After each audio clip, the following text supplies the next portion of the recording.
I couldn't breathe when the words left her mouth. He's unstable. He lies to our daughter. I want full custody. She turned to the judge, her eyes quivering just enough to seem genuine. Her voice faltered on the word unstable, and I saw the judge nod, as if he'd already made up his mind. I sat there, frozen. My lawyer reached out, a hand on my arm, but I didn't move. I couldn't. Then, from the far corner of the courtroom, a small voice broke the silence. I brought a video from Mommy's phone. I think the judge should see it. My daughter, only 7, stood by the bailiff, clutching her backpack like a shield. The entire room seemed to pause, holding its breath. In that moment, everything came flooding back.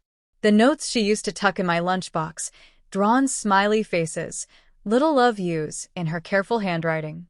I kept every one. Maybe it was foolish, but I held on to the hope we'd make it through.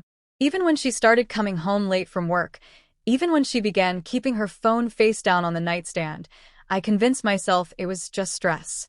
New jobs, a new home, a newborn, it was all too much. I didn't see the fault lines. I just kept trying to patch them. Then came the silence, the distance in her eyes when I spoke, like her mind had already left the room. She began correcting me in front of our daughter, subtle jabs. No, honey, that's not right. Daddy's just being silly. Small comments that slowly wore me down. Still, I kept quiet, thinking if I could just endure it, I could fix things. That was my first mistake. I found the messages by accident. Her phone was unlocked on the counter. The texts weren't graphic, she was more careful than that, but they didn't have to be. The way they joked late at night, the familiar tone, the nicknames, it was all there. Meanwhile, I was in the next room, rocking our daughter to sleep. I didn't confront her. I waited, watched, took mental notes. She began recording our arguments, slicing moments out of context. She'd whisper to our daughter, when I wasn't there. I heard her once, through the baby monitor. Daddy's not well. She never knew I still used it. If he ever scares you, you come to me, okay? She wasn't just leaving. She was rewriting me. In my daughter's eyes, I could feel myself disappearing. It wasn't a breakup, it was an erasure. So I got a lawyer. Not to battle, but to be ready. I saw the direction she was headed. 2 weeks later, she filed for divorce. Claimed I was unstable. Said I was emotionally manipulative. Asked for full custody. I didn't beg. I didn't fight. I just kept records. And I stayed. For my daughter. Every school pickup, every bedtime story, I was there. I didn't press my ex for anything.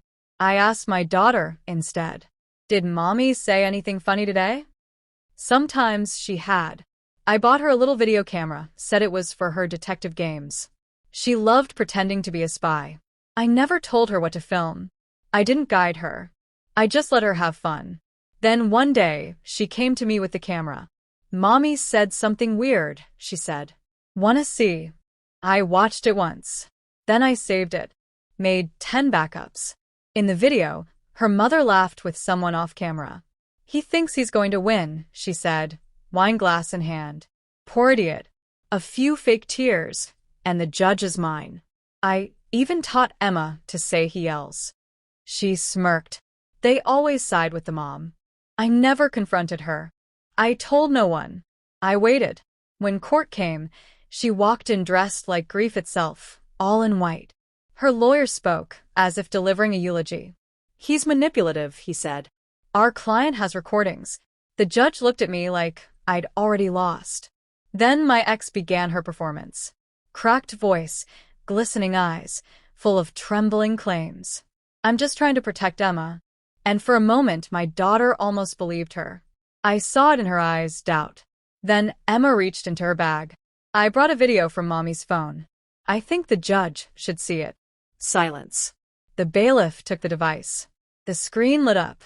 Her mother's face. The laughter. The wine. The lies. Halfway through the video, the judge paused it. Turned to her. Do you have an explanation? She opened her mouth, but nothing came out. Emma sat quietly, watching, just like I'd taught her. 2 weeks later, the ruling came. Shared custody. Counseling for her mother. A warning from the judge. Any more manipulation and primary placement would be revoked. She didn't look at me as we left the courtroom, but I looked at her. Not with anger. That had passed. With clarity. She tried to twist truth into a blade. I simply held up her lies like a mirror. Now Emma is with me half the time on paper. But more than that, emotionally, she's really with me. She knows who I am. And now, she understands who her mother is, too. I never raised my voice. I didn't strike back. I listened. Watched. Waited. The silence she thought was weakness ended up being louder than anything in that courtroom. She destroyed herself. All I did was hand the judge the evidence. Now I sleep peacefully. She's the one who's still spinning.